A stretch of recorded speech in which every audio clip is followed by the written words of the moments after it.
Welcome to Quiet Scare, where horror doesn't scream, it whispers. This is episode 2 of a 3-part series on trucker horror stories. These aren't wild stories, not in the over-the-top way.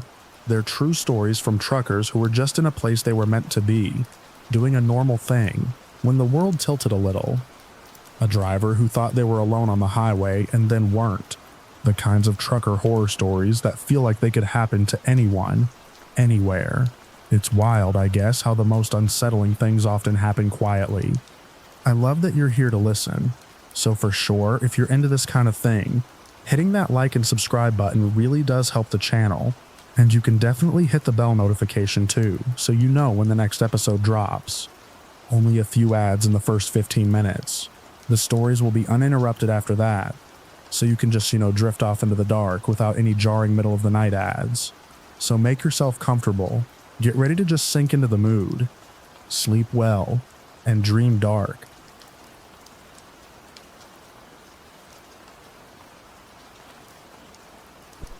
Exit ramp with no number. I was west of the city when the night turned thin at the edges.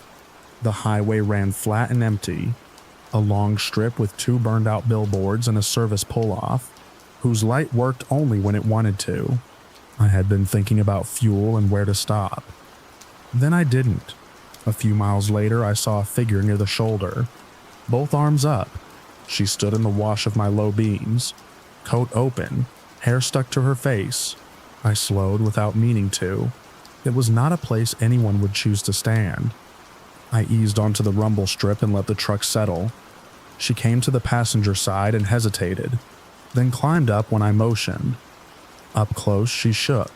Her sleeve was torn. She held herself like a person who had been running and had nowhere else to run. She said someone was hurt. She pointed back the way I came and used her hands as if distance could be shown with air. I asked where. She said near the trees behind a little store. They had been camping, off the lot, out of sight. I did not go into the trees. I turned us toward town and told her we would call for help there. She pressed both palms into her thighs and stared straight ahead like it was the only way to keep from coming apart. The highway held us for a few silent miles. Then, on the 2-lane that cut toward the state road, something blocked the lane. A man stood in the center of the blacktop, boot heels planted, something long across his chest. He did not wave. He did not step aside. I stopped short and kept the truck in gear. The cab went quiet the way cabs do right before a decision. The woman made a small sound, more breath than voice. The man lifted the long thing and shouldered it. I did not wait to learn how precise he meant to be. I took us back the way we had come and kept the engine between us and him until we were out of his line. We did not talk. I kept to the main road and watched for open lights, watching the white line the way you watch a pulse. The next cluster we found was a diner that stayed awake all night out of habit. I pulled in close to the door and we went inside. The heat hit strangely after the cab. People looked up and then away, the way they do when trouble wears ordinary clothes. I asked them to call for help. Someone already had a phone in hand. We sat at the end of the counter near the pie case where the light ran warmer and the glass held a fog you could write in. She wrapped both hands around a cup like she could wring heat from it. She said there had been 2 of them by the store, set up where no one would see, that a man came out of the trees without a word, and after that it was running and hiding and not enough time to think. I listened and nodded when nodding would help. I did not ask for names. I did not need them to do the next thing. Uniforms came in under the bell and went out again, after a few short questions and a direction. She stayed where she was, shoulders tight, cup steady against the counter. A cook set down a plate near us and took it away when he saw it was the wrong kind of care. It was a long hour, and then another half. When the officers came back, they spoke low and kept their faces even. They had found a body not far from where the trees closed in, and a spot nearby that showed sign of someone staying there. They had not found the man. They said the rest of it in the kind of voice that keeps a room from tipping. They took statements. They asked for times. They wrote. They told her where she could wait for someone of her own. She thanked me in a way that made it clear there were no right words for any of it. I stayed until another set of hands took over, family hands, then left my number on a slip because that felt like a thing a person should do. Back at the lot, the truck showed in the glass like a thing that didn't belong to anyone. I sat before starting it, long enough to hear the belt take the load and to remind myself machines do what they can. I drove the long way around to miss the store and the cut road. The night had that empty sound again, the one you notice after being somewhere with too much. In the days after, a dispatcher asked if I wanted a different run, and I said yes. I told myself it was fuel prices or timing. It was a man in a road who wanted to stand where people meant to pass. I could say I never went that way again. True enough, but it's also true that a road is just a place, and what stays with you is not the map, but the shape it makes inside your head. Later, on bright mornings far from there, I would catch a headline about something that sounded like a thing you already knew. You can't tell from a line of text if it's the same man or the same night, only that there are many of both and not enough daylight to name them all. For a while I heard from her. She wrote once to say she had moved and was working in a place with different weather. She did not use the old words for what had happened. After a time, the letter stopped, as letters do when there is nothing new that will make the old different. I drove until I didn't. In retirement, I kept the habit of watching the shoulder, the way you do after you have had a reason. Some exits you don't take, even when they look familiar. I still pass places like that store. They are only buildings until they aren't. At night, if I wake and sit up to find the shape of a room so I know where I am, the mind will try to bring back the wrong road. I let it have a minute and then put it away. I check the door by feel. I set the key where it will be in the morning. Empty roads aren't promises. They're only routes from one place to another.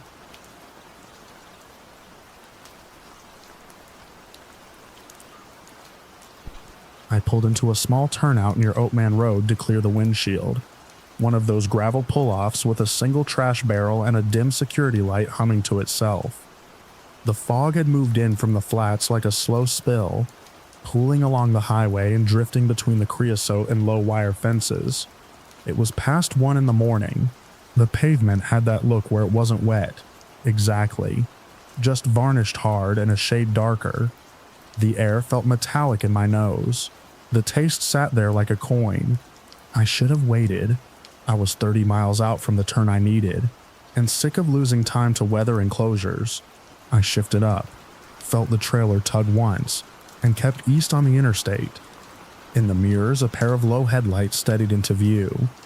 The car had been back there long enough that I knew its rhythm without thinking about it. It kept off my bumper, drifted a little left, then a little right, finding the ruts. Under different conditions, I wouldn't have given it much room in my head. That night, every small correction caught my eye. On the downhill past the bluff where the mesquite thins, the car began to yaw. It wasn't dramatic at first, just a wider wiggle that didn't settle, then a small surge as if the driver's foot got heavy and then light again. I moved to the left lane to give space. I tapped the brakes, not enough to be a new problem, just enough to bleed speed. The road felt as if someone had chilled it under the surface. The fog thickened, thinned, thickened. The car went broadside, 2 lanes over. The back end swung out and came back. Then the front lost it too. It rotated once, corrected too far, rotated again, then came across the lanes like a flat rock, skipping and struck the median barrier with a noise that carried clean through the cab. The headlights cut at once. Steam began rising from what was left of the vehicle. Tiny glitter from safety glass dusted the shoulder like salt, catching my beam and then going dull when I moved. I took the shoulder and stopped hard. Hazard lights clicked.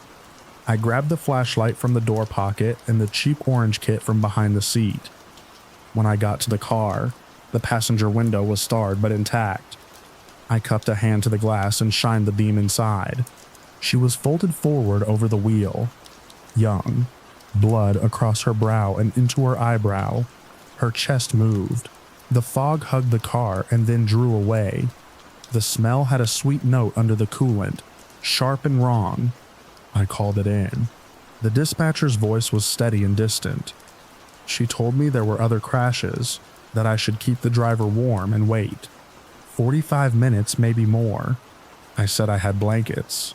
I said I was here. Back at the truck, I climbed the steps with the blanket over my arm and reached for the first aid kit. In the pale wash of my own hazards, I saw the chains on the crane head. I had shortened them to get under the limit line. I had skipped the second binder to make up time. The trailer squatted wrong under the weight. I saw the scale ticket in my mind, a number I had told myself was a rounding error. I stood there with my hand on the kit. It is a simple series of pages if you lay it out. An officer walks the scene. An officer checks the nearest vehicle. They record. They cite. They call. Then you are out. Mortgage, insurance, kids' school, holidays coming. A locker emptied into a cardboard box. A 30-second mistake pressed into a lifetime. I set the kit down on the seat and picked up the blanket.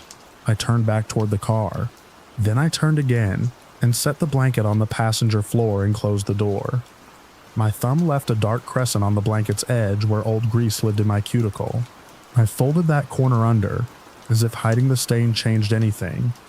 I told myself she was breathing. I told myself that an ambulance was on the way. I told myself that my presence had nothing to do with the speed of a response, only with the small things people do when they don't know what else to do. I said out loud, without meaning to, that I was sorry. I climbed in, brought the engine to idle, and pulled out. The miles between there and the valley came without color. I kept a station scan going, waiting for mention of closures, fatalities, the mile marker. I knew by the curve of the land in the dark. There was nothing. No name to learn. No confirmation to fold into a story I could live with. I dropped the load at first light in an industrial yard, with chain link topped in lazy razor ribbon. The yard dog watched me back in. I fixed the binders on the empty. When the papers were signed, I pointed west and started back. The sky opened to a pale blue streaked with jet lines. Everything brightened and flattened. I told myself it was over. I told myself I had made a choice to keep my life from collapsing around the people who shared it. 6 hours into the return, the highway looked ordinary, dry. The mountains held their long shadows, but the asphalt had no shine, no glaze. Thin crows picked at something small on the shoulder. I reached for my water bottle and knocked the cap to the floor. It rolled beneath the seat. My hand found lost receipts, a pen without a cap, grit. In the side mirror, there was a smear darker than the rest of the road. In the passenger convex, it carried a faint gloss, as if a thin film hovered above the lane. But when I checked straight through the glass, it snapped back to plain, sun-baked asphalt. I looked again, directly through the glass, and saw only heat shiver and pale sand. I told myself it was fatigue, and nothing more. A few miles later, in the median where the barrier casts its own thin shadow, a figure stood close to the wire. The posture made sense before the details did. She was the right height, the right outline in that plain jacket, a dark mark above her temple. Not moving. Watching, I counted 3 fence posts and checked again. Empty. I said nothing. I drove. The mountains pressed closer and then slid back. 10 miles on, I caught the same blouse color at the edge of the safety lane, a pale rectangle against brown. A little farther, she stood near a mile marker I didn't read. There was no break in the traffic behind me or ahead. No cars pulled over with hazard lights. No wind to knock a scarf the way I thought I saw a scarf move. When I looked directly through the glass, I saw only a stand of brittle bush and a can half buried in grit. Between appearances, I had to fill the space. I tried to imagine the inside of an ambulance, busy but calm. I tried to picture the steady beep of a monitor. I forced myself to count 200 mile markers and drink 2 bottles of water and not check my phone. The phone lay face down on the passenger seat. A message notification lit once and went away. Near a long, low overpass with the green sign for Miller Road, lifting into an empty sky, the fog returned to the mirrors. Just there, not in the windshield, a soft little bank of it like breath on a pane. I rubbed the glass with my knuckles and left a faint crescent. A trucker in the slow lane laid on the horn at someone I couldn't see. A quarter mile later, I took the shoulder without deciding to. I eased the truck onto the rumble strip and let it shudder the cab until the sensation faded. The steer tires hummed over the corrugations, and the wheel ticked in my palms, a soft vibration that settled only when I came to a full stop. The engine ticked in that way. Engine's cool. On the right side, I kept to the step and looked down the length of the trailer, across the duals, out to the ribbon of median. The heat shimmered, the same as it had a minute before. There was nothing but a plastic bag gently lifting and dropping. I climbed back in and sat with both hands on the wheel. I don't bite my nails, but I had been worrying the skin beside the thumbnail, and had made it raw. I pressed a paper napkin to it without thinking, and left a spot the size of a seed. I pulled out again and kept the speed at 55. A half hour later, a line of patrol cars and a public works truck clustered on the opposite shoulder around a pickup, with the front torn off. Men in reflective vests moved like chess pieces, precise and slow. I took in the sight with no interest in it. I was somewhere else entirely. The next time I saw her, there was no mirror between us. It happened on a short segment where the grading dips, and you feel your stomach take a step down with the truck. She stood by the call box stanchion with 2 fingers set lightly to the yellow post, not bracing, just touching it the way people test a countertop to see if it's cold. When the truck reached the stanchion, there was no one there. The paint on the box was chipped and the small sign above it listed a number I didn't read. After I passed, a small fogged oval bloomed on the inside of my passenger window and faded, like breath on a mirror that wasn't there a second ago. The heavy quiet of the afternoon pressed around the cab for 5 seconds and then let go. I drove until the sun slid down, and the glass of the windshield turned metallic again. In front of a pilot not far from Ehrenberg, I took a pump, paid, and sat in the driver's seat with the engine off. I didn't go inside. I didn't eat. I watched the diesel shimmer in the puddle under the truck next to me, and thought about the way she had been folded over the wheel. The return stretch passed under the tires again. The road reassembled itself into the pieces I know. The rest area with its single tall light that hums. The quarry mounded with pale stone. The low span where graffiti clings to the undersides of the beams.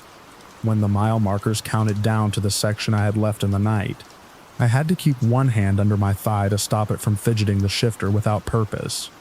It was full dark by then. The fog had not returned. The cold had. The shoulder showed tire tracks that looked recent, dark, then light, then dark again. I saw a trauma cross on a pole 100 yards ahead, one of the little ones that show up every few miles and vanish again. I tried not to invent meaning where there was none. At the mile I had fixed in my memory by the feel of the grade under the truck, I moved into the left lane. It wasn't logical. I did it anyway. The barrier through that stretch had fresh scrape marks on it, not in one place but in several, as if many small stories had stopped there to catch their breath. I kept my eyes where they needed to be. She stepped from the safety lane into the edge of my lamp's brighter throw. She was closer than she had ever been in the mirrors. The detail was sharp. Hair matted to one side, the mark above her brow, hands at her sides. Not accusing, not anything like that. Watching. Close enough I could have rolled down the window and called out if I had wanted to hear my own voice bounce off the concrete and back. I didn't stop. I didn't speed up. I drove through the space where she had been, and the light fell on paint, and the paint on concrete was just paint again. At the truck stop in Ehrenberg, I parked deep in the lot where the sodium lamps make everything a tired orange. I set the brake and sat with the engine idling, and my finger still on the wheel. The cab held the day's heat and the heat of my breaths. I reached into the sleeper and pulled out the scratchy blanket I had carried to the edge of a decision, and then carried back. I put it over my knees like an old man, and waited for the noise of the lot to settle into a single low sound. I thought hard about a thing I tell the kids when we talk about traffic on the way to school. It's something simple about being the kind of person who stops when they can. I thought about how language is cheap until it isn't. I thought about binders and chains and numbers scrawled on a ticket in pencil. The world shrank to the sound of my own engine. Eventually I turned it off. The silence came with a small pop somewhere in the dash. I let my eyes close. I woke to a low knock on the cab door. and a patrol car idling next to my step with its light bar off. The officer stayed in the car a moment, wrote something on a notepad, then climbed out. He was older than me by a few years, heavy in the shoulders. He stood at the bottom step with his hand on the mirror bracket, not ready to speak yet. He didn't look into the cab glass long. The delay made it easier to breathe. "Evening," he said. I nodded and reached for my license without needing to be asked. He took it, glanced at the name, handed it back. The plain small talk that follows these moments didn't come. He looked over my shoulder at the sleeper, then back at me. "Everything all right?" he said. I said it was. I told him I was taking a break. I asked if the lot required a permit. He said no. He mentioned the state line scales were down for maintenance and waved it off like small talk. Nothing that touched the night I'd driven through. There was no edge to his voice.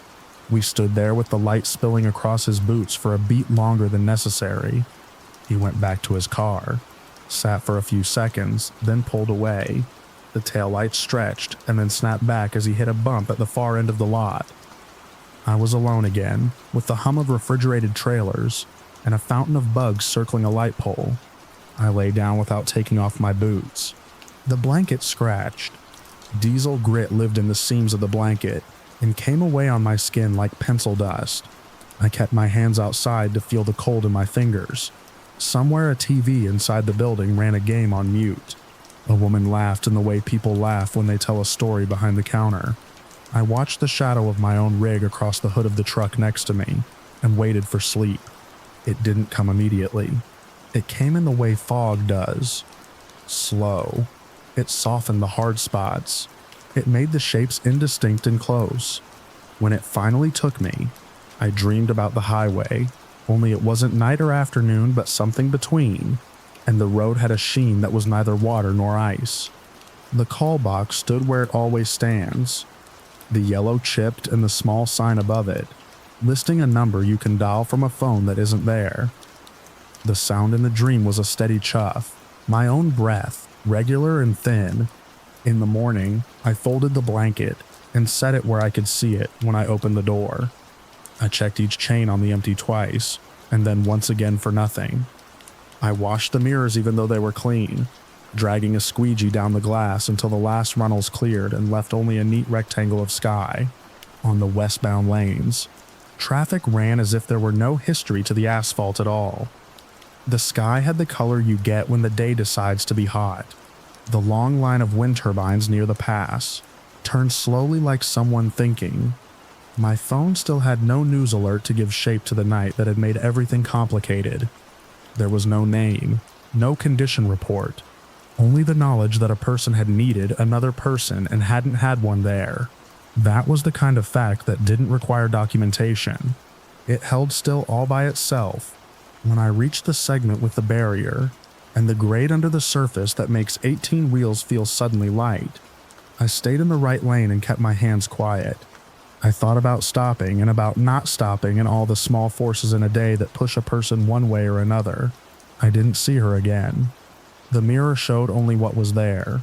I kept going. I drove into the part of afternoon when every billboard looks washed and the white lines are too bright. At the rest area, a man came out of the bathroom, wiping his hands on his shirt. A kid dropped a bag of chips and laughed. A dog put its front paws on a picnic table and looked out at nothing, the way dogs do. I wasn't punished.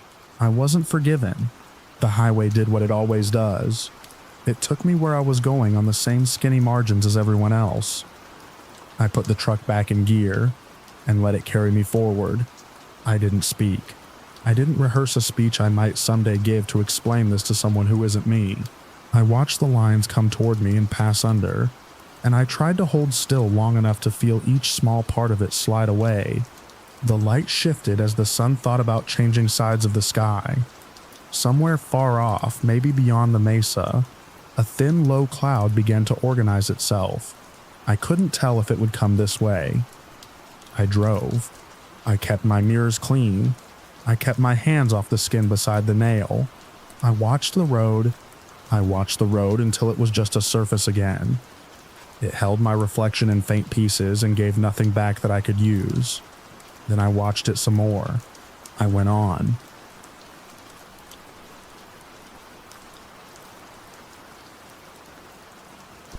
Salt dust filmed the mirrors by the time the first flakes found them, a gray bloom that meant the trucks had been out ahead of me. I was headed east again, running light and trying to beat the kind of weather that turns plans into rumor.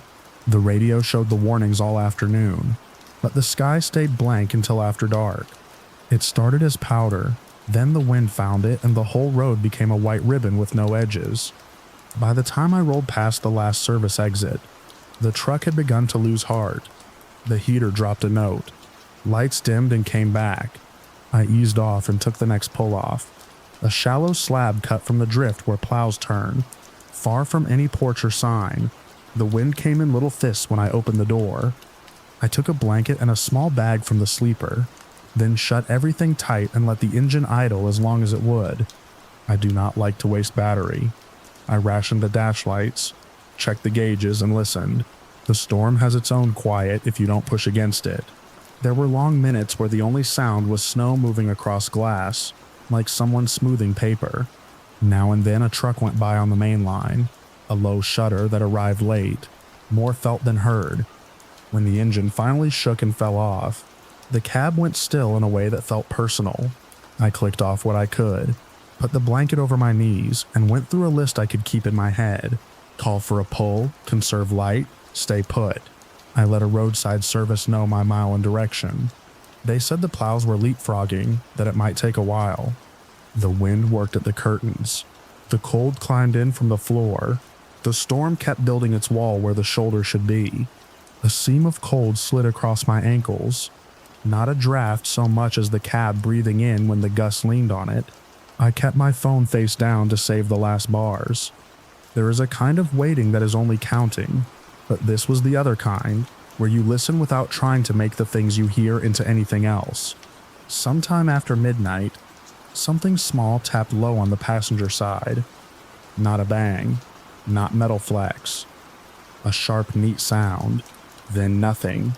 It could have been a twig that had ridden the truck since fall and picked tonight to finish its trip. I went still and counted to 50 and heard only the storm again. When I finally breathed, a little fog drew itself on the glass and vanished. I pulled the curtain a hand's width and looked across the field. The pines on that side were set back from the plow berm. A dark scene. I did not see anyone. No light in a hand, no cigarette, nothing. Only the wind's patience moving the sky. The phone showed 1 bar. I put it away. Another tap. Same place. Then a second. Somewhere higher. I moved slow and shifted to put more metal between me and the glass. The blanket slid, and the cold came in where it had been. I tried to name the sound to keep it small.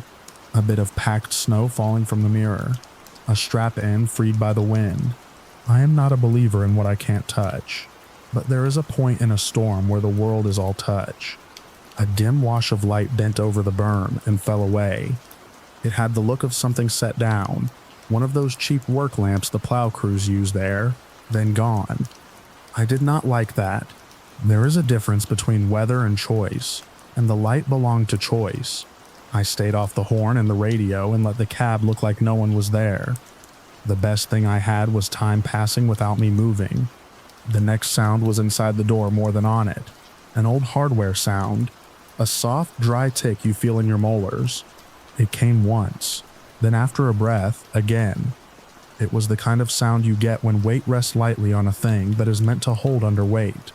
I pictured the thin rods that run from a handle into a latch.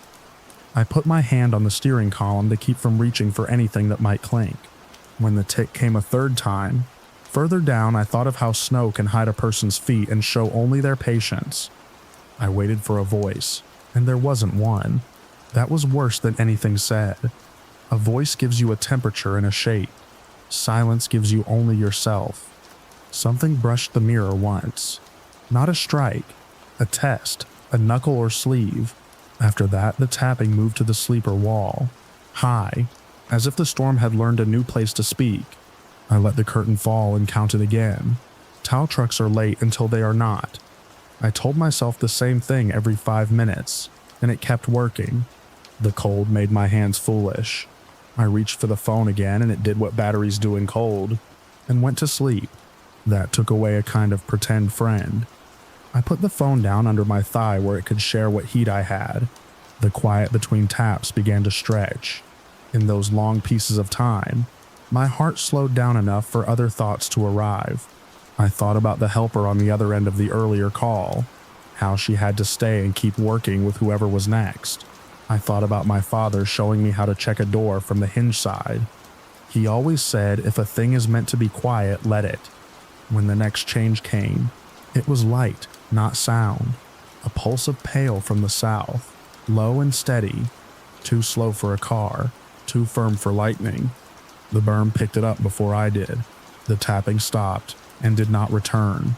I did not move. After a handful of seconds, the light grew into a bar that cut the snow and made every flake a separate thought. A plow cleared the far lane in a long, patient pass. Another light followed at a respectful distance, orange and clean. I raised a hand where only I could see it. The lights went on by. Then one of them eased to the median cut and turned back slow.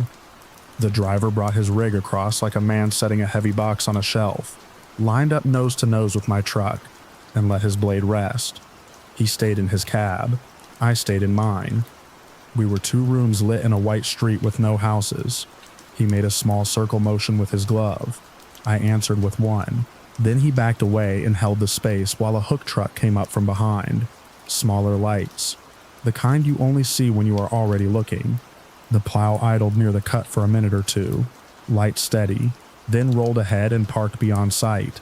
In that quiet, the small lights of the hook truck came up from behind, steady and close. If there was someone out there beyond the berm or between the trees, they were not a shape anymore. The snow kept all its secrets. I put on my hat, opened the door into the same wind as before, and climbed down.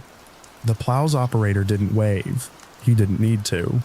The hook driver had to shout to be heard, but what he said was work talk, and that was a comfort. We stood 3 men in a storm that could have been no one's idea, and got the chain where it needed to be. I watched his hands by habit. He had good gloves. He was careful with other people's things. At the shop, they set my truck in a bay that hummed with heat like a body sleeping. Someone put a cup in my hand. The talk was small, the kind you keep to keep the room from tilting. Later, in brighter light, a man with a pencil showed me where the latch plate had a faint new shine along one edge. He traced a fine rub with the pencil tip, the kind of mark that could come from a stiff night of ice or a tool that never fully bit. He didn't make a story out of it. He only pointed at metal and said what metal says. By morning, the white had fallen into drifts with lines on top. The plows had made the world into narrower versions of itself. I topped off washer fluid and wiped the blade edges clean with a rag that went stiff in my hand. I stepped out and pulled the door once and felt it catch and hold like it was supposed to. The battery took a charge slow and then all at once. The radio came back as if it had never stopped, full of ordinary voices about closures and coffee. I drove out past the pull-off where I had spent the night. The storm had laid one clean sheet over all the marks. If there had been anyone there with plans of their own, the snow took their name. I do not need a name to change how I act. I keep more blankets now. I park further from the trees when I can. When I have to wait, I let the quiet be quiet and turn the volume down before it chooses for me. Some nights out on the road, the wind plays along the edges of the cab until it finds a note that wants to stay. I don't fight it like I used to. I listen a little, then I move something, an angle, a latch, a thought, and let that note go someplace else.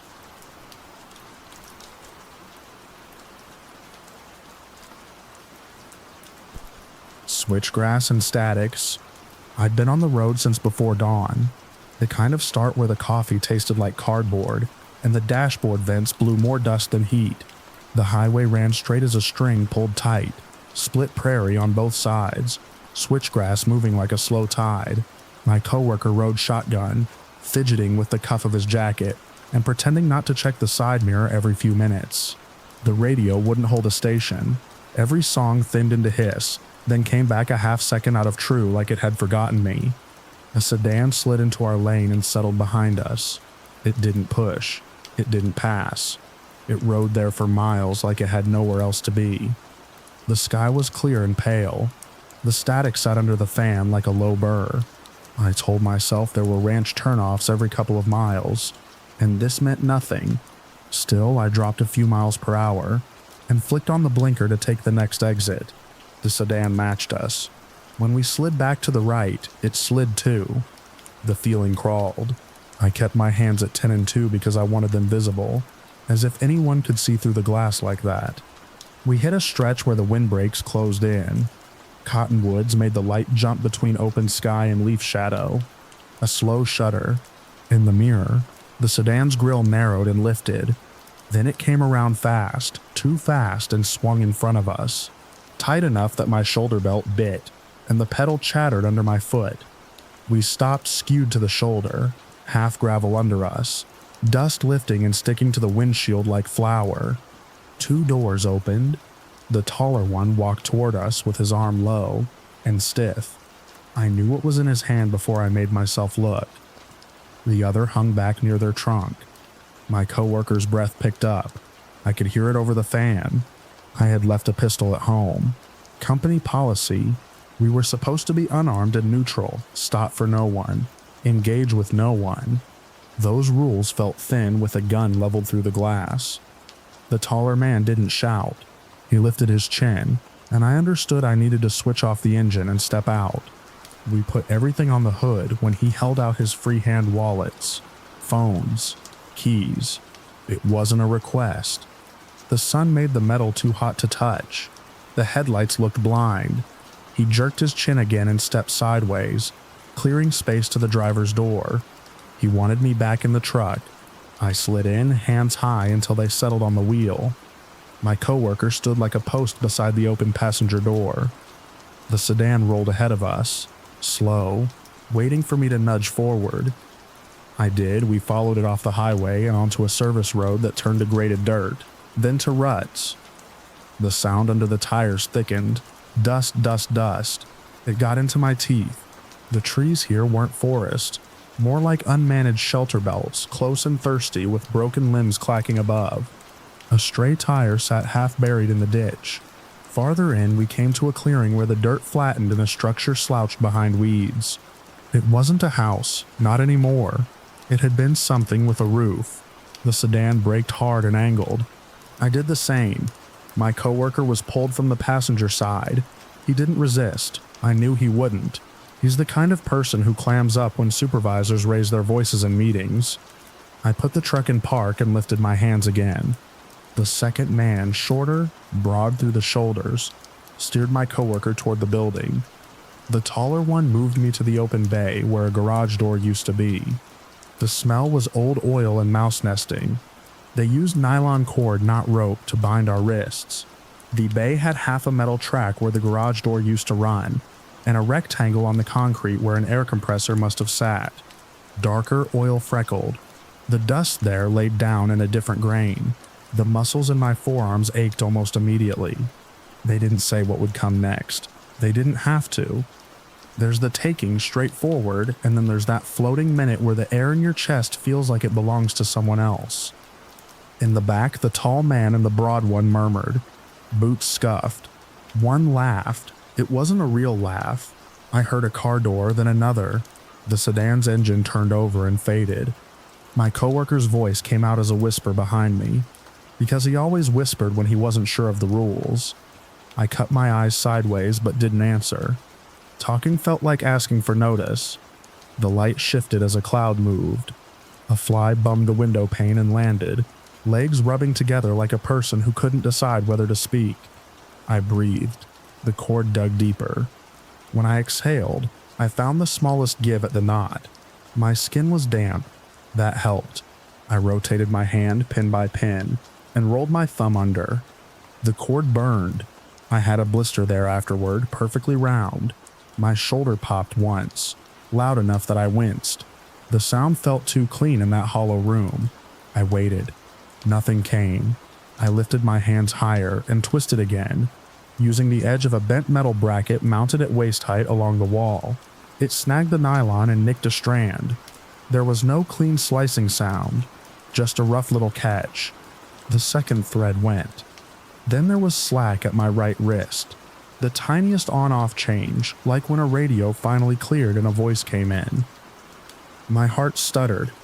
I pulled through. The left hand followed faster. I didn't stand up. I put my hands behind me again and glanced toward the doorway until I was sure the only thing moving was dust in a beam. My coworker's eyes were wide and flat. I moved to him on my knees to cut the cord against the same bracket. It took longer. He kept twitching his shoulders like he could hurry the process with his skin alone. Once he was free, his hands came forward too fast and slapped the floor. The noise felt like a bad decision. We froze. Still nothing. Maybe the sedan had left the clearing. Maybe not. We didn't use the door they'd taken us through. There was a low window with a crank. The crank was stripped but still turned. The glass squealed in the frame. Awful sound. But the wind outside took it up and worked it into the leaves. I listened through the squeal in the leaves and the distant electric buzz of summer and didn't hear an engine. We went out the window feet first, toes searching for the stacked cinder blocks below. My leg cramped partway through. That was my imperfection of the day, ridiculous and human, and I almost yelped. I put my palm to the block and pounded once hard to release it. We slid down and crouched among weeds that smelled like pepper. My coworker mouthed something I couldn't catch. I shook my head. In open ground, you feel like you glow. We didn't cross the clearing. We edged around it, keeping low, using the cluttered tin barrel, broken sawhorses, a sagging roll of chicken wire to break our shape. The sedan wasn't parked where I expected. I felt that absence as a kind of presence, as if the car could be anywhere I wasn't looking. The trees thickened again. We took the path of least crunch, veering where the leaves looked most slept on. A grasshopper flung itself at my neck and clung there, dry legs skittering against my collarbone, and I wanted it off me more than I wanted anything. I brushed it away in 2 quick strokes and went still, hand hovering in the air. No shout came, no footfall. Once under full cover, sound returned in layers I hadn't noticed. I'd lost crickets. Far off traffic that could have been a plane. A single live wire hum that had to be a transformer somewhere. We didn't speak. We moved toward that hum. I put my hand to the bark of a hackberry to balance as we stepped across a shallow ditch. The trunk was warm as skin. The ditches were lined with beer cans and milky plastic gallon jugs torn open. The world here had been used and left. We hit a fence. It was barbed but lazy, sagging between posts. There was a place where someone had folded one strand back on itself to make a gap. We went through. The barbs snagged my sleeve and scored my forearm. It stung. It also made me feel real again. Beyond the fence, the ground shifted from dirt to gravel. We followed the shoulder until we saw the blacktop. Not the highway, just a county road with its paint worn pale. A mailbox listing and numbers sun-faded on both sides. There was no sign of the sedan. On the gravel, every step talked. We crouched by the culvert because the ditch hid us from the tray line, and because it was the kind of place you'd pick if you thought a car might circle back without warning. We couldn't call, they had our phones, we couldn't restart the truck. They had our keys. There was a stand of cattails at a low spot, and a culvert. We crouched near the culvert to get out of sight, and waited until a car passed, a silver minivan with sticky window decals, and let it go. It's easy to decide not to wave. The next car was older, the kind of car that keeps moving because you have to coax it to start again. The driver saw us from far off. Dust from his tires rose and hung in the heat. He slowed before he reached us. He didn't roll to a stop right away. He looked, then looked again, then pulled in. It took a full beat before he moved his hand to the window crank. Not a button, a crank. He rolled it halfway down and tilted his head. He asked something about whether we were hurt. We answered as simply as we could. Stuck. Need to get to town. Robbery. He looked past us toward the trees the way a person looks at a dark barn when he doesn't have a flashlight. The car idled. He rested one elbow on the sill. Then he nodded once. and reached across to pop the lock. The movement was small. It felt weighty. Inside, the car smelled like sun-warmed vinyl and onion powder. There was a ball cap on the dash that said a local feed store. He kept his eyes on the road and his mouth mostly closed. He asked which way. I gave him the name of the county seat, the only solid thing I could remember besides where we'd come from. He took the turn I pointed to without saying anything else. When he merged onto the highway, he held one hand at 12 o'clock and tapped his ring finger against the wheel. We were quiet too. The hum of the tires on the asphalt went steady. I kept expecting the sedan to appear. It didn't. The highway signs made a clean green corridor, and I tracked each one like a mile marker in a race I hadn't trained for. The county building wasn't a brick courthouse with a clock tower. It was a beige box with a glass door that stuck. He pulled up to the curb and idled. From the outside, the reception area looked overlit and flimsy. I didn't care. He put the car in park and waited a second. Then he turned the key. The engine went quiet and left a ringing in my ears. Inside, a man behind a counter looked up from a computer. He saw our wrists first, I think. The red lines there. He stood, and before he came around the counter, he picked up a ring with keys on it and clipped it to his belt with practice motion. He asked what happened in a flat tone. Not surprised, and not bored.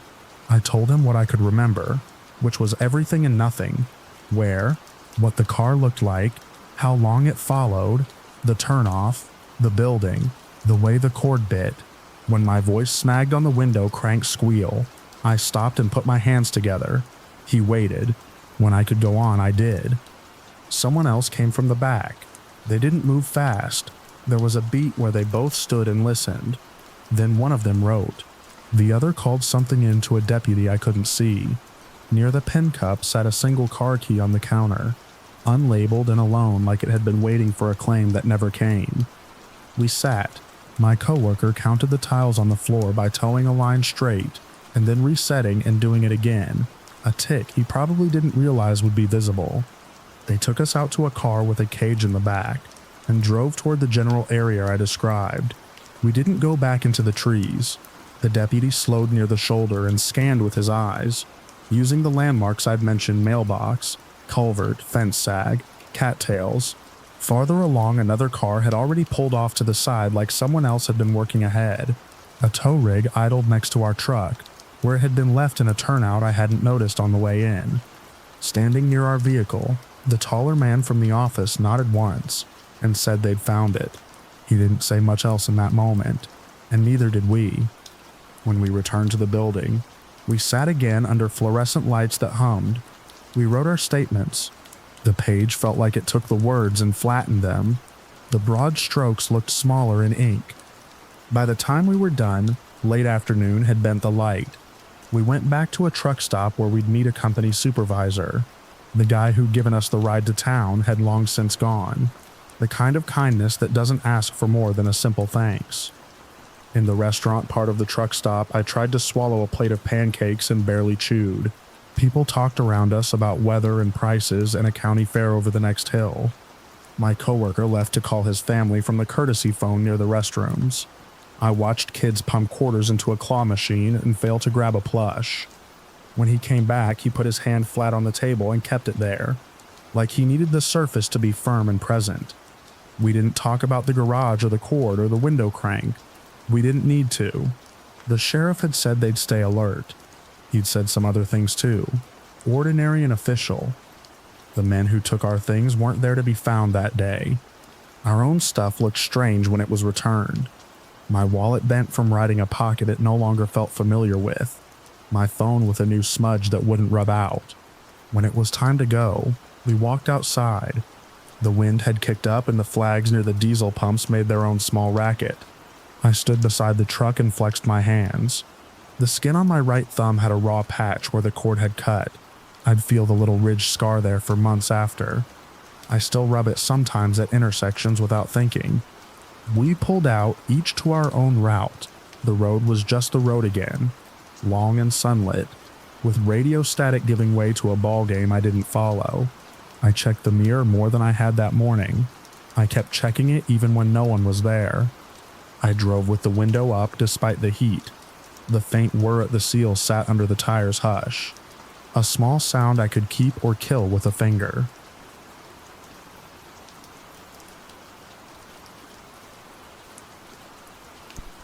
I remember the air that afternoon having a dry tin taste through the vents, the kind that makes the cab feel like a box left out in a field.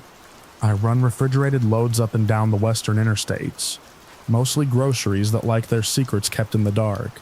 Back then, I was on the line between Nevada and Utah a lot, bouncing from Provo to Las Vegas, catching I-15 like a river current. You get to know the places that feel safe to nap, and the ones where your eyes wouldn't close even when they should.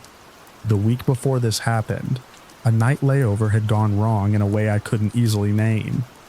No harm done, no police report, no missing hours, just something off that stuck to me like static. I kept driving, delivered on time, and told myself not to turn it into a story. By late afternoon a few days later, I crossed the Spaghetti Bowl in Las Vegas and headed north. The sky had that bleached glare you get at the edge of summer, heat stacked in the cab even with the air conditioning ticking on and off like a tired metronome. Outside, the median brush lay flattened under sun and dust.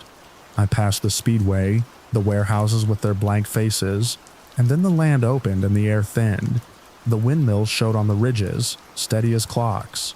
Their blades nicked the light in patient strokes. I had it in my head to stop at a different rest area than usual. Not the little pullout where I'd felt wrong.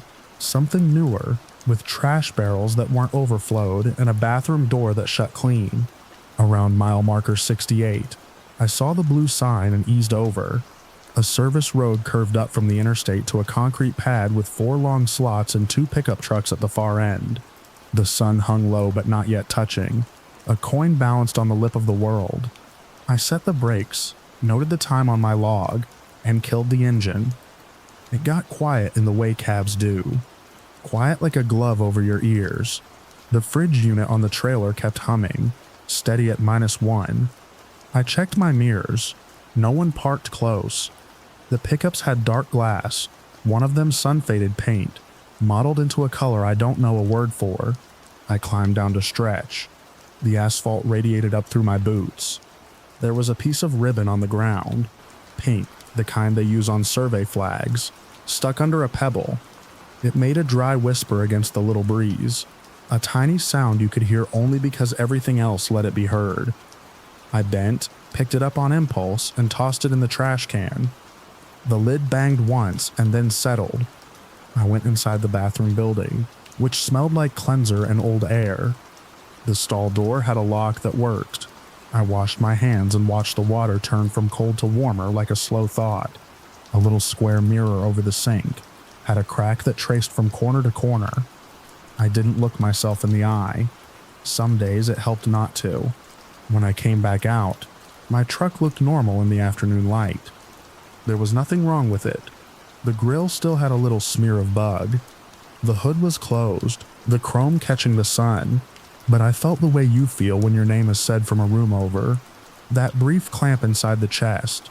It wasn't anything dramatic, just a shift in the air. I climbed into the cab and locked the door out of habit. Then I unlocked it, because feeling alone seems worse when you go tight against it. I took a drink of water, wiped my mouth on my sleeve, my small imperfection, the one I'd tried to quit 50 times, and set my phone in the cup holder. The plastic made a little tap. On the other side of the pad, a family with a small dog got back into their SUV. The dog zigzagged at the end of the leash, and then hopped, a little hind leg stiff. They pulled out. The pickup stayed. I wasn't planning to nap, just to let my shoulders loosen before the long climb north. I checked my rear view again. That's a habit you don't drop, not after 10 years of this. Mirrors like extra thinking. In the passenger mirror, I did a slow sweep lane. Shoulder, the dead angle behind the trailer. The far pickup looked ordinary until it didn't. For a blink, its hood seemed propped. A wedge of shadow that closed again before I could fix it to a frame. I slid forward in the seat to widen the view. The hood was down again. I told myself I'd seen the angle wrong the first time. I turned the key. The engine woke and ran. Fine. Normal. That deep rumble that sits in your bones like old music. The fridge unit ticked steady. The vents blew air that smelled slightly of the dust I'd shaken loose when I opened the door. I put her in gear, checked my lane, signaled. Before I could roll, I felt something like a soft tap at the cab, as if a hand rested on the door just once. No weight to it, not quite a knock. The air in the cab puckered the way it does when a window seal gives a hair. A tiny change in pressure that didn't settle into a reason. I flinched. There was no one there. I pulled out anyway. The ramp took me down to the interstate, and I merged into the northbound flow.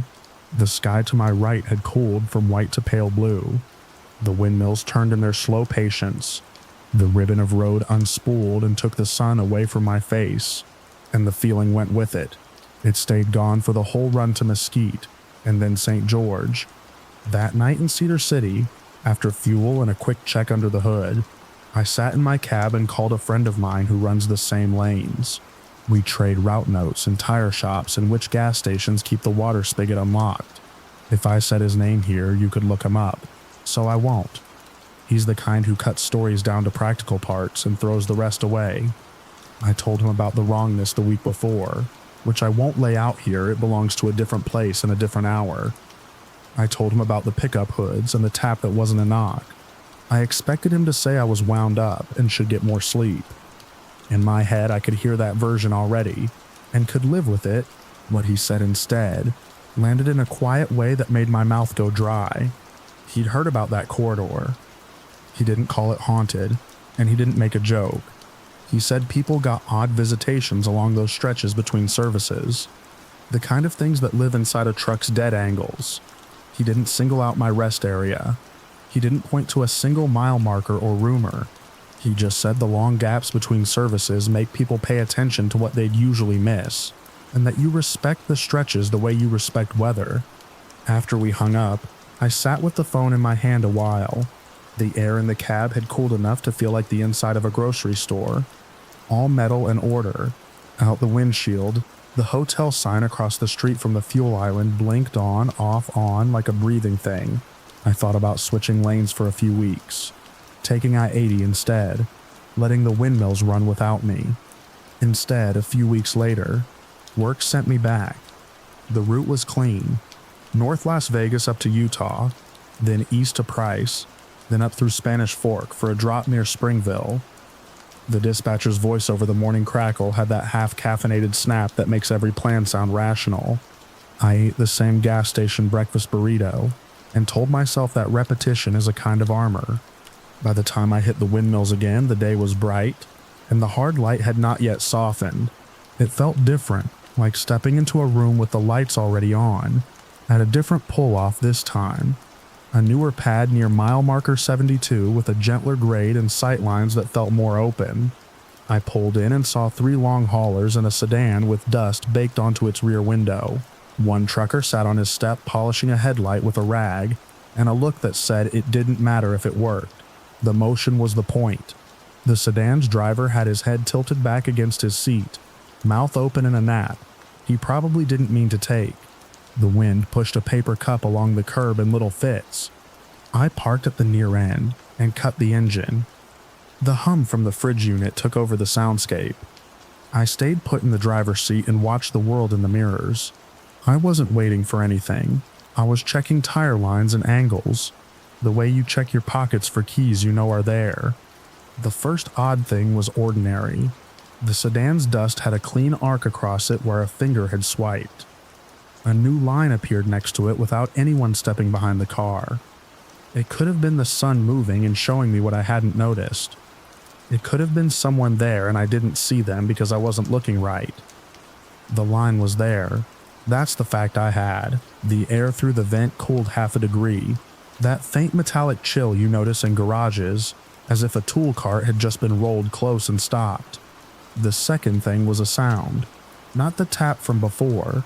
This time something made the tiniest rattle near the passenger door, like a coin rolling and stopping. I leaned over and checked the storage pocket. A loose washer sat there, bright and cool. It could have worked free from the dashboard trim or fallen out of a parts bag months ago. It felt placed only because I noticed it now. One of the other drivers stood, stretched, and walked toward the bathroom building. He noticed me noticing him and nodded. We do that out there. We acknowledge each other often enough to be human and not much more. He went inside. The door side shut. I decided not to get out. Instead, I opened the glove compartment and took out the small notebook I keep for miles and recalls. The paper smelled like cardboard. I wrote down the time, the mileage, and 3 words that looked strange in my handwriting. Sedan, lines, washer. The pencil point broke on washer. I turned it and wrote it again. That small failure broke the tension. I exhaled in a way I hadn't let myself since the ramp. The other driver came back out. He slowed near my cab and lifted his hand like a question he had decided not to ask. He kept going to his truck. He didn't say anything. Neither did I. Out beyond the rest area, the wind had picked up. The windmills seemed to answer one another, not hurrying, not changing, just continuing. I could hear the low pitch of the wind through some crack I hadn't found, the truck's skin singing its own little note. It wasn't a song you'd listen for. It was a thing you heard because you were quiet enough. I couldn't find a reason to stay any longer. You don't get closure from concrete pads and blue signs. You just get another mile to stack on top of the ones you've already put down. I slid the notebook back into place, squared it under the glove box latch, and tapped it once with 2 fingers, a habit I didn't have before. I started the engine. The key turned to the right like always.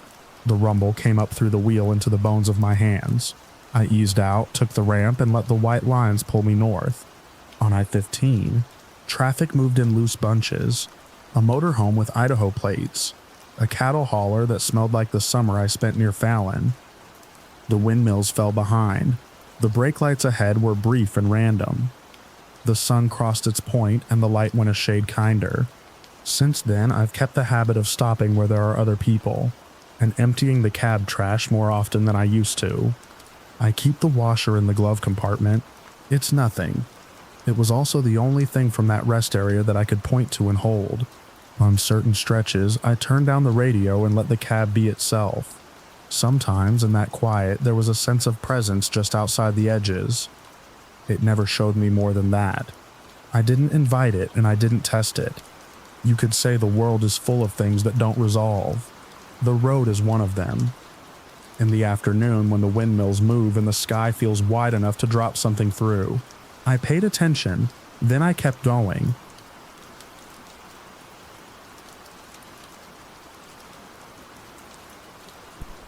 Out on the plains at night, the light from a rest area hums in the air like a thing you only notice when you stop. I used to tell new drivers that the road wasn't the hard part, it was when you stopped. I believed it in a general way, something you say because it sounds true and usually is. That night along Interstate 80 turned the saying into a habit I can't shake. I still catch myself counting the cars in a lot before I park. Still looking for the same make and shade even when I knew I was 2 states away. It was late October. I was crossing the plains, headed east with a dry van full of stamped panels and boxed hardware, law-abiding hours and a decent schedule. I'd been reading the green mileage signs like a metronome, and letting the lane lines pass in their quiet rhythm. When the clock nudged me toward a rest, I chose a state facility I'd used before, clean enough, bright enough, with the separate loops for cars and trucks, and a building that had the flat-roofed look of a place meant to be easy to hose down. A few rigs were already angled into place. I slid between 2, nose out and easy exit if I wanted it. The poles gave off a faint transformer buzz you only hear when you stop thinking for a second. The air had that chill that doesn't smell like anything until you step into it. Sodium lights threw a pale wash over the pavement and left pockets of shadow where the trailers made their own alleys. I did my end-of-day rituals without thinking, checked my straps and seal, stepped around the mud flaps to look for nails, tugged at the latch on the driver's door, even though I knew I'd lock it twice. Inside, I finished my notes, took off my boots, and let the quiet settle. A car came in while I was marking the odometer. It wasn't the kind of thing you pay much attention to. Cars take the wrong turn into the truck loop all the time. Learn their mistake, loop back. This one didn't. It rolled slow between the rows. The window tint made the cabin into a dark mouth. It paced the row at a crawl, the paint swallowing the orange wash from the poles. On the third pass, it eased into a gap along the edge, where the light broke up into shaky puddles, positioned so it could watch most of the line without sitting under the brightest dome of light. There was nothing to do with that, except notice it and let the noticing sit. I wrote the plate on the corner of a note I'd throw away later. It's a habit like checking a burner twice. No one ever sees it but you. The building had signs about how long you could stay. The wind moved a paper cup along a curb with a dry sound. After a while, the car left. I thought about calling the number taped by my log, but talked myself out of it. People get lost. People have odd habits. I lay down and listened to the hum in the walls for a few minutes, and went to sleep. Sometime past midnight, I woke. No dream I remember. The kind of waking where you don't move at first. You just let the world come in. The trailer pinged. Metal cooling. The lot had grown quiet in the way only the middle of the night can be quiet, with everything muffled, and the occasional tire hiss from the highway.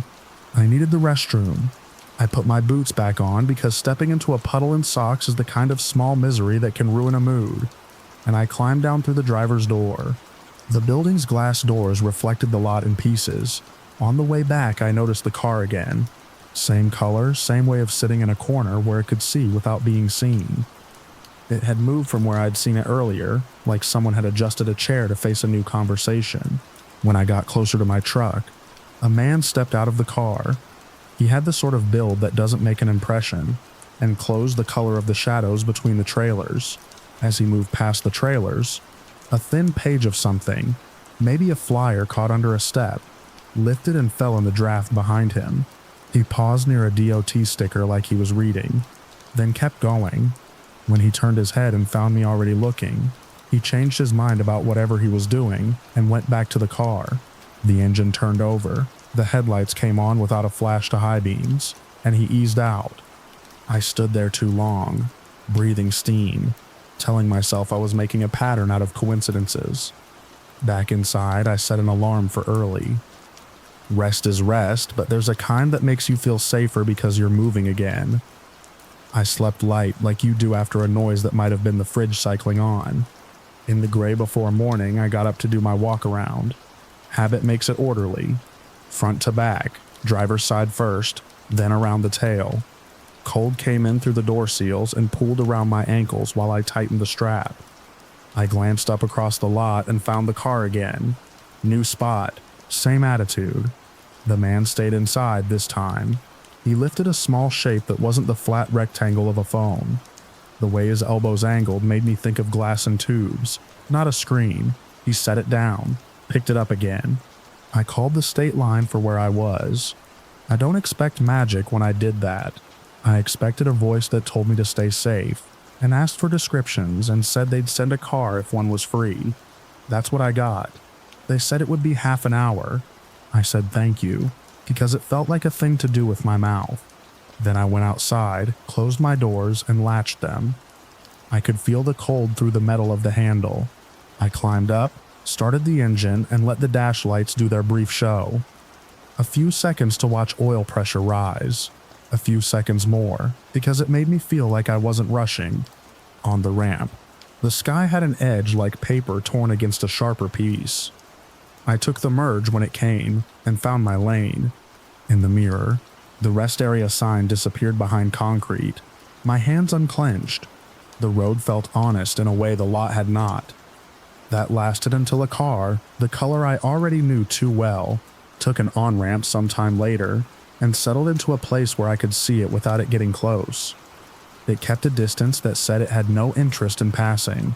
When I nudged 2 miles an hour down, it did the same. When I eased up, it matched. When I took a lane to pass a slower truck, it waited a beat and made the same change. Never closing, never dropping away. There are things you can do to test a hunch. I took an exit marked for fuel and food, looped the cloverleaf and came right back to the highway. The car traced my path. I tried again at the next town, one with a sign for a station I trusted.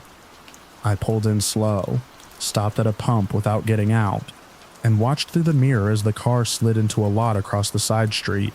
It did not take on fuel. It did not head for the store. It sat with its nose aimed toward my lane. I stayed long enough to make the sitting feel like a thing I meant to do. Then I rolled out, and so did it.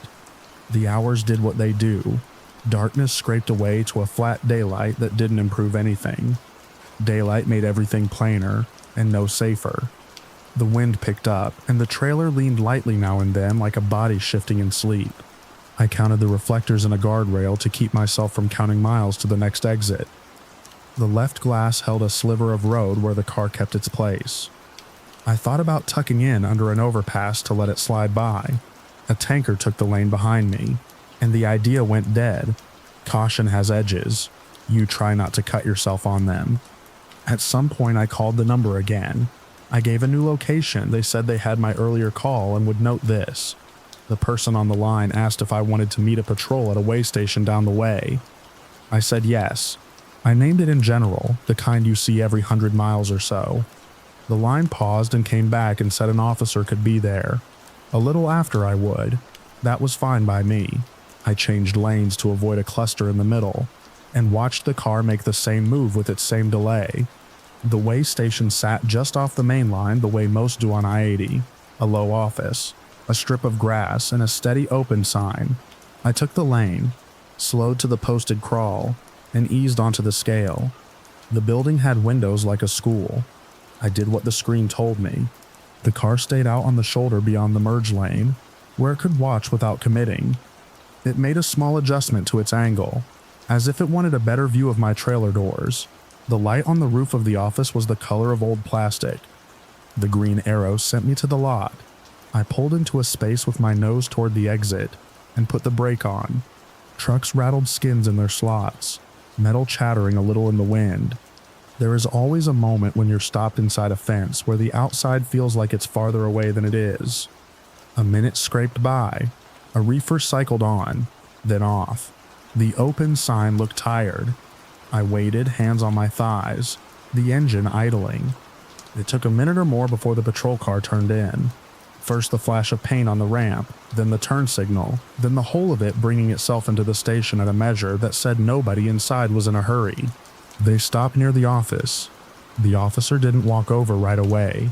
He sat there, then opened the door, stood up, took a second to look around the lot the way anyone does when they arrive in a place. It was all ordinary. The ordinary was what I needed. When he did come over, he moved like he had time to take it in. I stepped down and kept my voice level. We talked about who I was, where I was headed, what I'd seen. He listened with his hands tucked into the front of his vest, nodding once when I described the way the car held its lane, like it was measuring me. I kept my eyes from going to the highway every other word. Only after we'd gone through the basic questions did he turn his head out toward the shoulder. The car was still there. It had inched forward just enough that someone looking hard could pretend it hadn't. We stood beside my truck without any theater. The officer would drive out and have a word if the car stayed when I left. He didn't promise anything in the way of cause or effect. He didn't have to. Having another set of eyes on it made my breath sit a little lower, like it had been riding too high in my chest. He went back to his car. I climbed up and shut my door. The handle felt warmer than the air, a trick of conduction that made me think of other hands on other handles. When I pulled back onto the ramp, I watched the mirror. The car on the shoulder didn't move. I took the mirrors. I gave it 30 seconds and looked again. It still hadn't budged. A minute and change passed. I rolled into the right lane like you do when you're not trying to be a problem to anyone. In the far mirror, a different angle, a different piece of sky, I saw the patrol car ease from the lot and slide toward the shoulder. There was a small delay, the kind that proves time is real. Only then did the sedan blink once and ease off, as if it had remembered something else on its list and I was never on it. The highway opened itself the way it always does after that part of the morning, and traffic filled in. The rest of the day was as uneventful as a day can be when you've been leaning forward in your seat for hours without noticing. I kept checking my mirrors. Not for the same car, exactly. For the habit of it. For the shape a thing makes when it's trying not to be a shape. By the time I crossed the next river and the light turned from flat to bright, and then to something with angles again, my shoulders had settled. I made my delivery the following day. The receiver signed, the paperwork stacked up like it always does. No one in that office had a reason to know about a car that watched from the edge of a lot estate and a half away. That night, in a different berth with a different view, I went to lock my door and realized I'd already done it twice. I smiled at myself without much humor. I stood there a second longer than I needed to. Outside, the lot lights hummed, and somewhere not far a reefer unit cycled on and off. I sat on the edge of the bunk and unlaced my boots with stiff fingers. Somewhere beyond the glass, a light flickered and steadied, the hum flattening back to background. Then I turned out the light and lay down. I don't dream about it. I thought about it the way you think about a step you once missed, on a staircase you still use every day. You change how you place your foot, and that's the whole of it. The road was still honest. The stops were still the stops. I noticed, and I kept going, and the mirrors made room for what I knew now.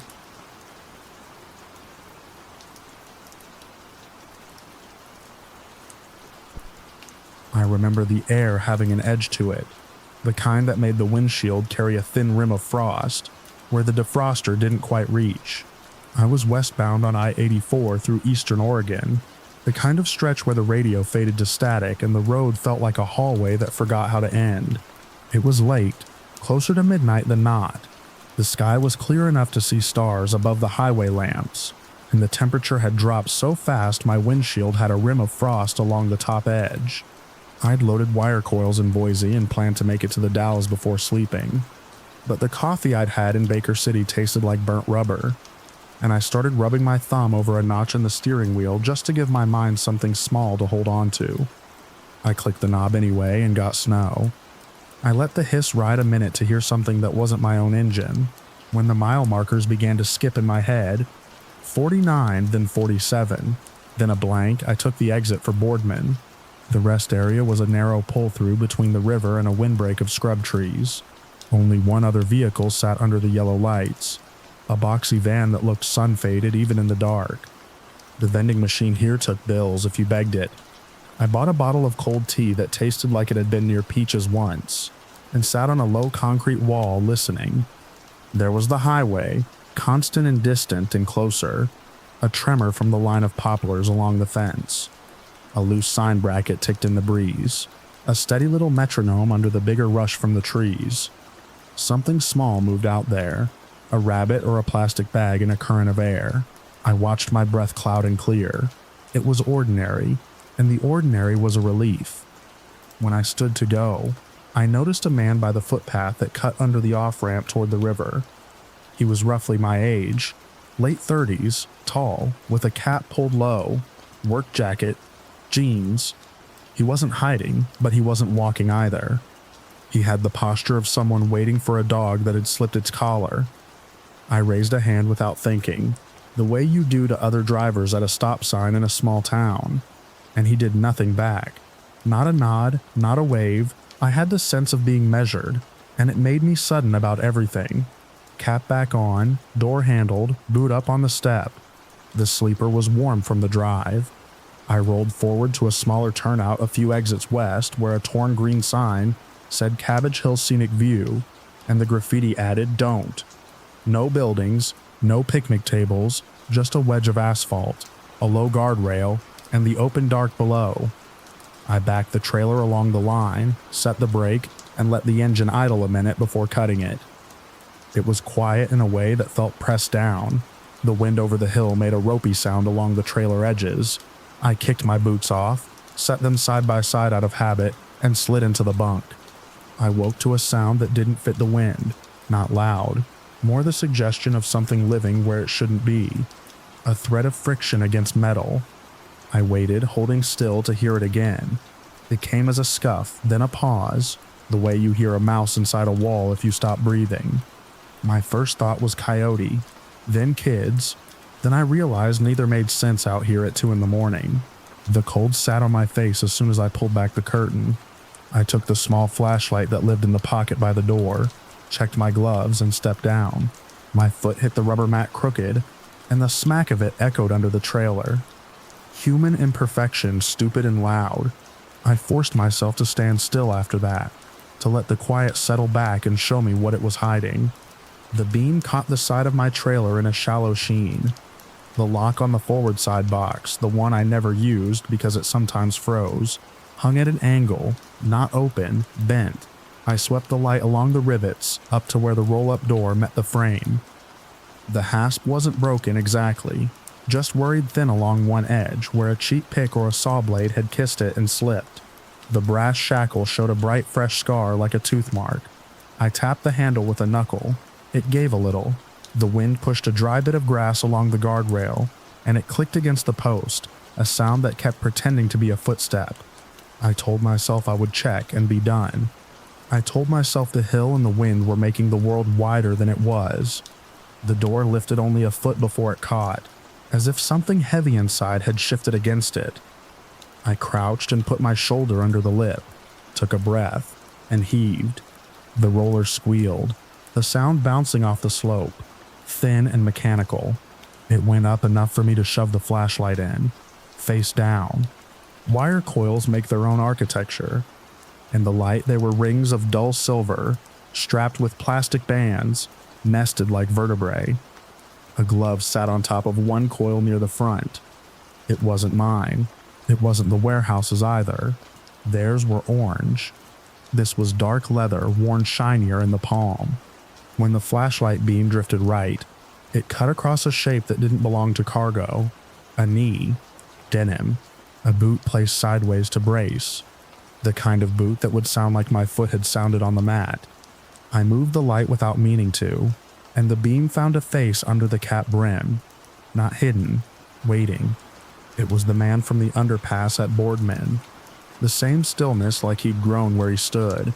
He blinked once with a slow, patient rhythm, and his shoulders uncoiled from where they'd been set against the coils.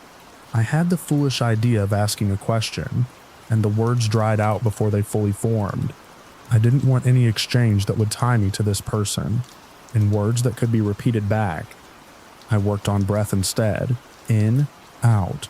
My breath showed white in the flashlight spill, and for a second I watched that more than I watched him.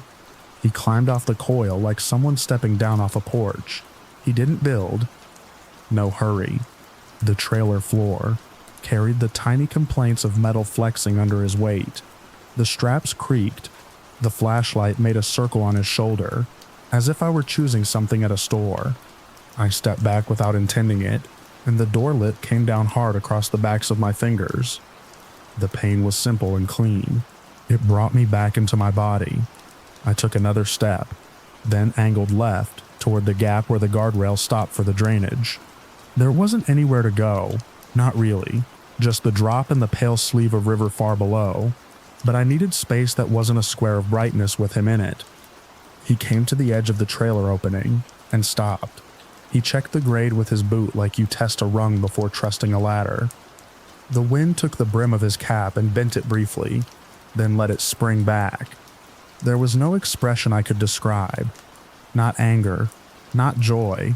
It was the face of someone doing an unpleasant chore. I thought about slamming the door on his shins. I thought about throwing the flashlight. I thought about everything and did none of it. Instead, I lifted the door higher with my good hand, enough for the metal latch to catch on its own. The action surprised both of us. It made the opening a doorway instead of a crawl space, and that changed the math in a way I couldn't explain.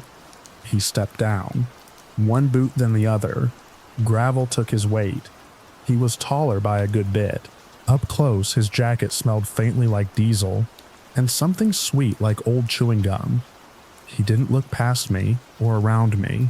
He looked at my chest where the zipper was crooked because I'd caught it on a thread a week earlier and hadn't fixed it. He moved first. Not a lunge, just a straightforward reach as if I were an item that had been misshelved. My body found 3 old habits at once. Back, pivot, run. I went right, not left, because right meant the cab and the horn and the key I'd left in the cup holder. He caught my sleeve, cotton tearing in a way that didn't sound like fabric, more like paper. I left the sleeve in his hand and reached the step, slipped, hit my shin, swore, and hauled on the grab handle. The door resisted a second because of the grade, then it gave. Inside, the cab was suddenly small and bright with the dome light. It showed the scuffs on the wheel where my thumb had worried it down to gray.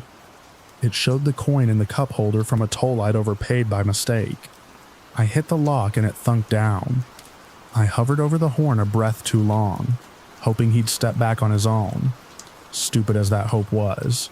Then I laid on it and didn't let up until my forearm shook. He was at the window in the next beat, palm flat against the glass. Not striking, just there. The hand with the glove held the torn piece of my sleeve. He dropped it. The dome light made the torn edge look very clean. He lowered his hand and rested it on the top of the door. Fingers drumming once, twice. I could see a small pale scar across the first knuckle. His hand left a cloudy print that laced itself with the frost line along the top edge, and didn't fade right away. He waited like that, close enough that if the glass had given I would have tasted the smell of his jacket again. He tilted his head, as if listening for something in me. Time stretched into sections. Horn. Breathing. Fingers on the door. The sound of a distant engine that might have been a truck, or might have been the river pushing itself around a bend. The man stayed with me in that box for longer than made sense. Then, with a change so small I almost missed it, he eased away from the glass and stepped back into the circle of the trailer light. He stood where he'd been before, in the opening. He adjusted his cap, a precise little pinch at the brim, and lifted one coil strap as if weighing it in his hand. I killed the horn to hear. The quiet was harsh after the noise. My heart thudded in my ears, coarse as someone dragging furniture across a floor above you. He dropped the strap. The sound was small and final. He stepped back up into the trailer, disappear, reappear in the beam, as he passed the flashlight lying face down. He picked the flashlight up. He thumbed it on and off once, found the switch with no trouble, then set it upright so it threw a column of white against the roof. It made a cave of light around him. He did not speak. I did not either. Language would have made it feel like a thing with rules. The next sound belonged to someone else. Tires on gravel, slow. Headlights edged into the turnout, low beams first. A pause, then high because the driver forgot the toggle and corrected it.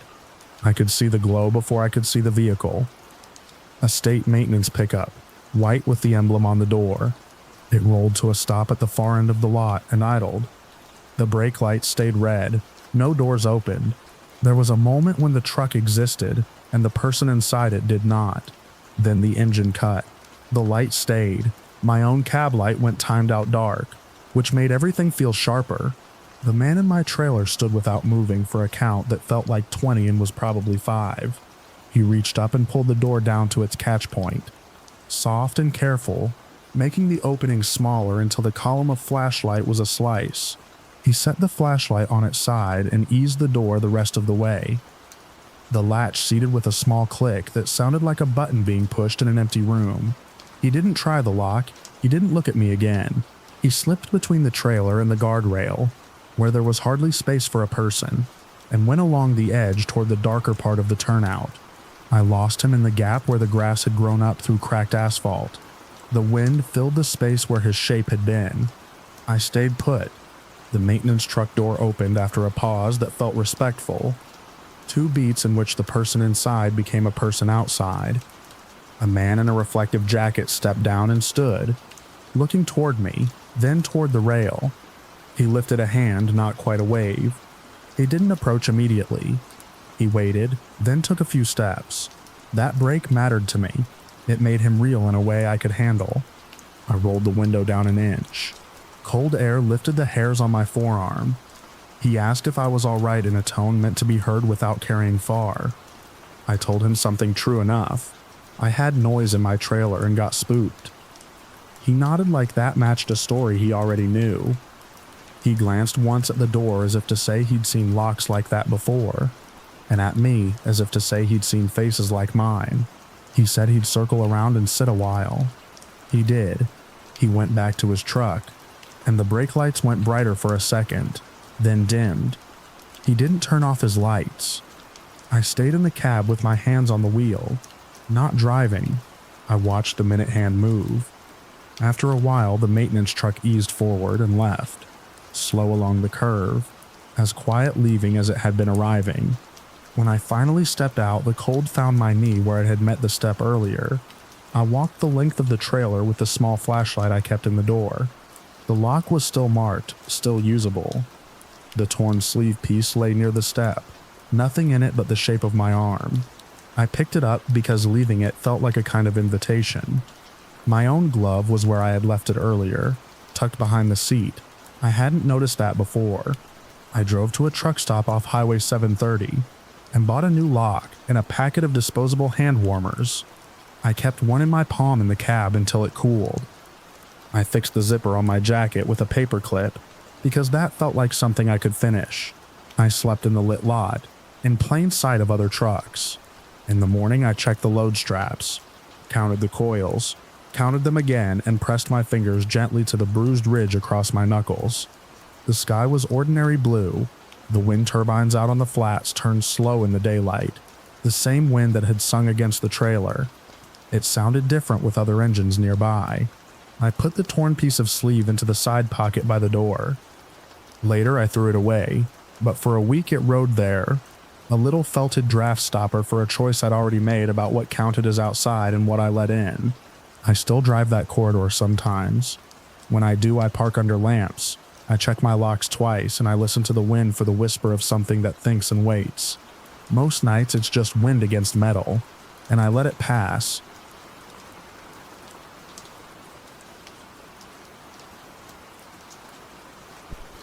By dawn, the asphalt looked the same as always. Flat, sun-bleached, a long band with a seam that tugged the wheels every few seconds like a pulse. I'd slept crooked in the cab off US 36 outside Hays, Kansas. Too close to the highway hum. My neck was stiff where I'd balled up a hoodie for a pillow and missed the zipper teeth. I made coffee from a travel press and let it cool in the cup holder while the rig idled. The day broke clean and dry. No wind at first. The kind of morning that makes miles feel short. I kept the radio down low. Grain elevators came and went like pale chalk marks. The sky had that washed out look it gets before heat decides what to do. Somewhere past Ellis, I stopped for fuel. The station was small, 2 diesel pumps under a tin canopy. The clerk had a paperback face down beside the register, and a jar of toothpicks by the lotto stand. I topped off, walked around to check the tires, and noticed a fresh smudge on the back door of the trailer. I rubbed it with my thumb. Grease.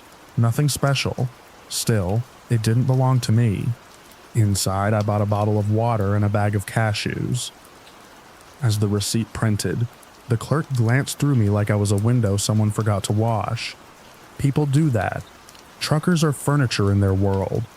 I didn't think anything of it until I stepped back outside and caught the sense that the air had shifted, like draft through a gap you didn't know your house had. I told myself to ignore it. I had a delivery window in Aurora and Denver traffic to beat. Back on the road, I kept checking the mirror more than I needed to. The horizon behind me didn't change. Just the same silver and white dots that go nowhere. But there was one car that hung 2 lengths back whenever I merged. A dull blue sedan with a mismatched bumper. It could have been a dozen different cars over the last month. It could have been nothing. By late morning, the light had sharpened. The sun put a white bar across the dash. I cracked the window and let warm air come in. Somewhere east of Colby, the sedan disappeared. I told myself to forget it. At the rest area outside Burlington, the wind had picked up. Cottonwood leaves skittered in the parking lot and got caught under wheel wells. I parked long ways in the truck loop and went inside to wash my hands. The bathroom was cool tile, and the particular echo that makes footsteps sound like someone else is keeping your pace. On the way back, I noticed a flyer taped to the bulletin board. Missing persons, 2 faces with their smiles held too long. I looked away and pretended I was just reading the map of the plains with its blue veins of interstates. Back at the truck, there was something folded under the driver's side wiper, a slip of paper no bigger than a grocery list. I felt stupid for the jolt it gave me. Notes on windshields are for small city neighbors and passive-aggressive parking. Not here. I stood there longer than I needed to, the sun in my eyes. A gust pulled at the corner of the page and made it tick against the glass. I took it.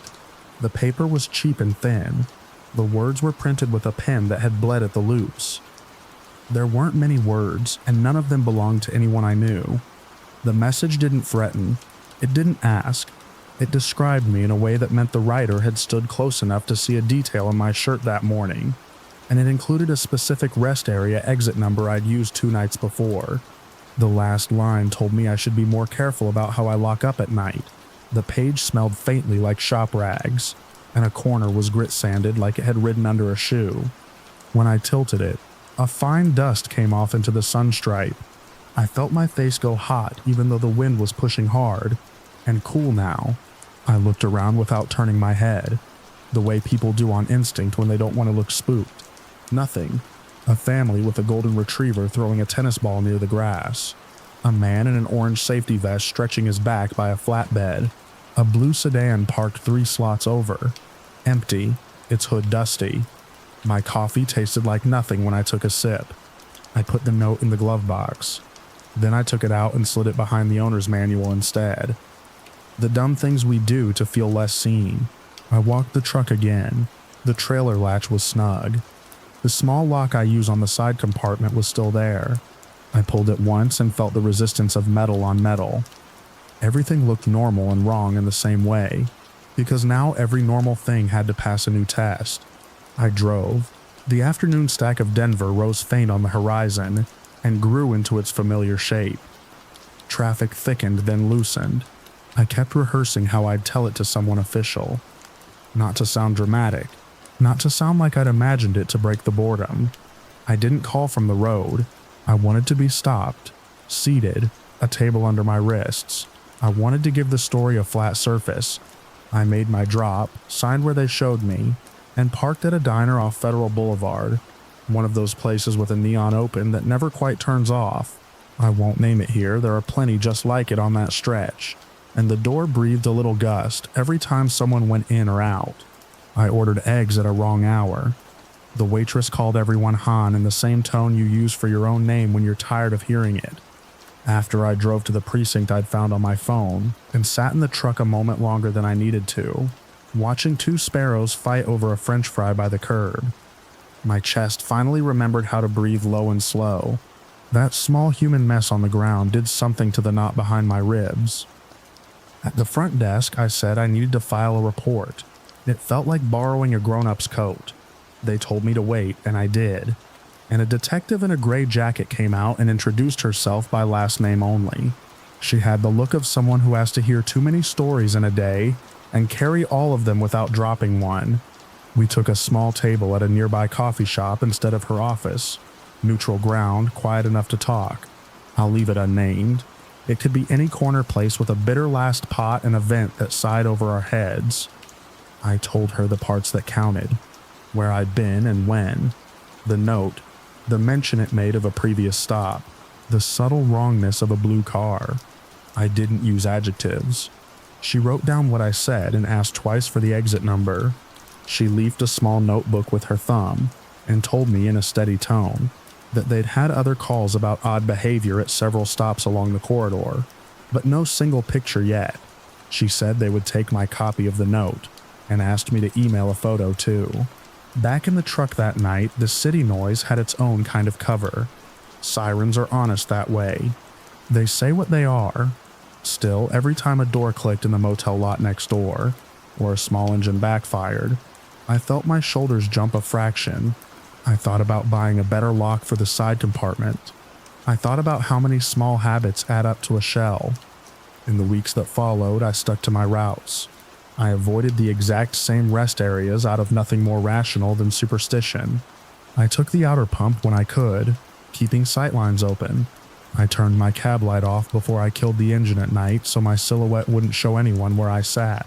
When I walked a lot, I paid attention to the texture of sound around me, how a shopping cart wheel squeaks different from a hand on paint, how a diesel coughs on a cold start, how a step on gravel is slower than the tap of a leaf across asphalt. I was not braver. I was more methodical.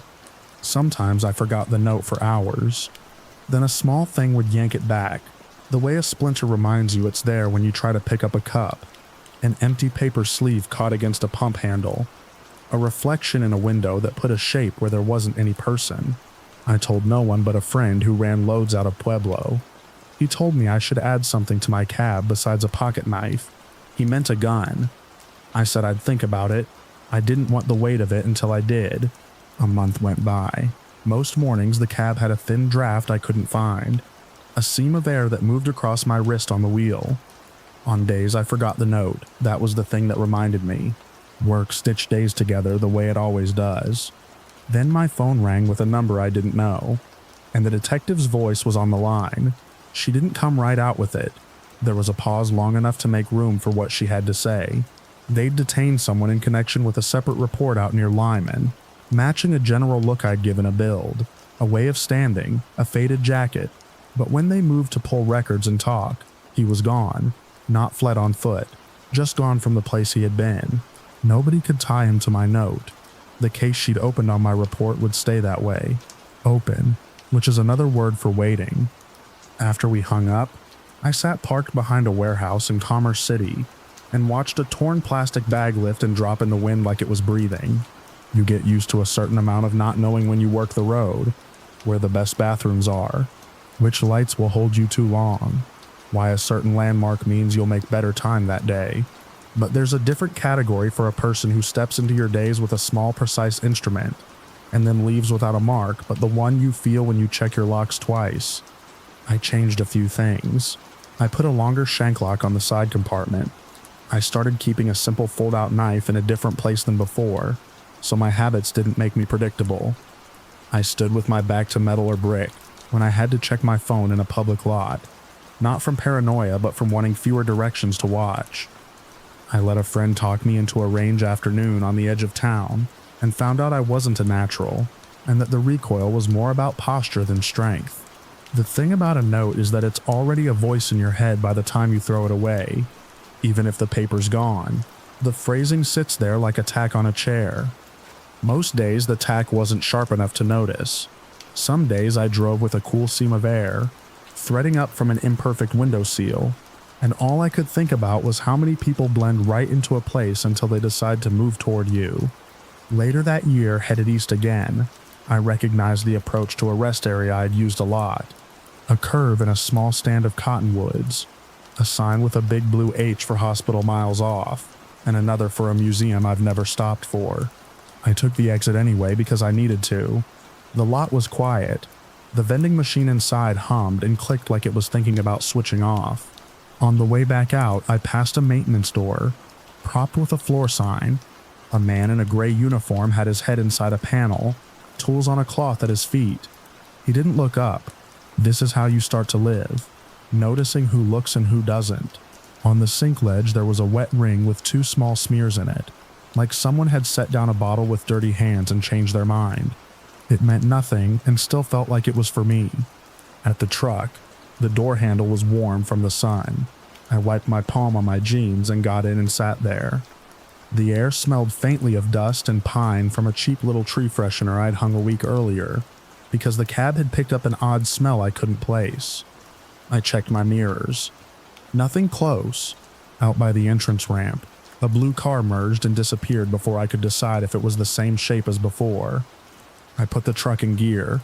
On the merge, for no good reason, I glanced at the small rectangle of glass in the upper corner of the windshield, where inspection stickers live in some states. Nothing there but the faint outline of an old adhesive from a previous life. A ghost square you only see at the right angle. The lane opened. The wind met me at 60 and then 70. The road was glass smooth for a mile, and then got its usual seams back. I still drive that corridor. The miles don't care what I bring to them. I don't go out of my way to pass that particular stop, but when I do, I look without moving my head.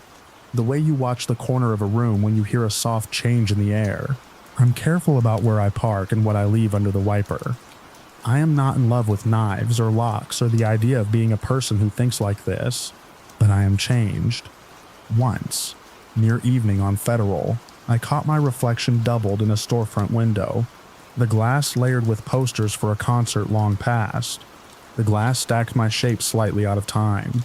I paused until the 2 outlines met, and then moved again, then turned down a side street for no reason other than the light was better there. On the highway west of Lyman, there's a stretch where the wind runs flat and heavy, like a hand across a table. When it hit right, the cab got a thin whistle around the seal of the driver's window. I checked the window switch with my knuckle and nudged the vent to a different notch. The whistle thinned, then came back a shade lower. Some exits feel louder even when they're not. I let the road noise sort itself into the usual layers and kept my hand steady. I don't wait for him. I don't invite him into the space behind my eyes. But when I pass a certain exit, I look once into the mirror, steady and brief, the way you check a stove you know you turned off. Then I set my eyes back where they belong and keep going.